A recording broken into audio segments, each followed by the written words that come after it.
9वी 10वी 11वी 12वी science, NEET, JEE, CET, NATA अशा सर्वच स्पर्धा परीक्षांसाठी नंबर 1 चा पर्याय म्हणजे Shri Rajlakshmi royal academy of science Vita. कारण इथे मिळतो number 1 result, number 1 teaching quality, number 1 infrastructure, सर्व गुणवंत विद्यार्थ्यांना लाखो रुपयांची स्कॉलरशिप. आमच्या सर्वांगीण विकास आणि पर्सनॅलिटी डेव्हलपमेंटसाठी अनेक नाविन्यपूर्ण उपक्रम.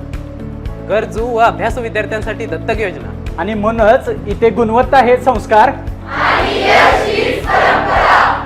आपल्या पाल्याच्या उज्ज्वल भविष्यासाठी आजच निश्चित करा त्याचा प्रवेश Shri Rajlakshmi royal academy of science Vita येथे. नमस्कार, प्राईम न्यूजमध्ये आपल्या सर्वांचे स्वागत. 150 वर्षापूर्वी कैलासवासी विठ्ठलराव उर्फ आबासाहेब पाटील यांनी सुरू केलेली नाथाष्टमी आजही तितक्याच भक्तिभावाने साजरी होते. विटा शहरास नाथाची पांढरी म्हणून ओळखले जाते.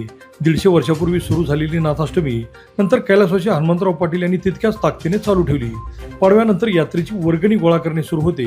कैलासवासी हनुमंतराव पाटील यांच्यानंतर माजी आमदार सदाशिवराव भाऊ पाटील यांनी अगदी आजपर्यंत नाथाष्टमीची परंपरा पुढे सुरू ठेवली आहे.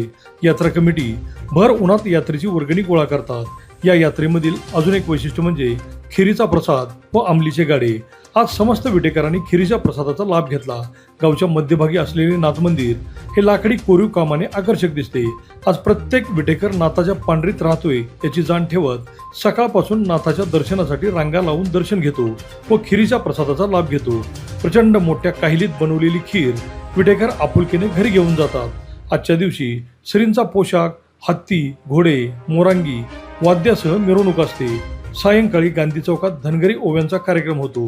रात्री लोकनाट्य तमाशा असतो. प्रत्येक विटेकर नाथाच्या पांढरीत राहतोय, व्यवसाय करतोय हे नाथाच्या आशीर्वादाने हे जाणून नाथ बाबावर प्रचंड श्रद्धा ठेवतो.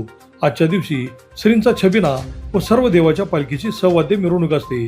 शोभेचे दारुकाम ही पाहण्यासारखे असते.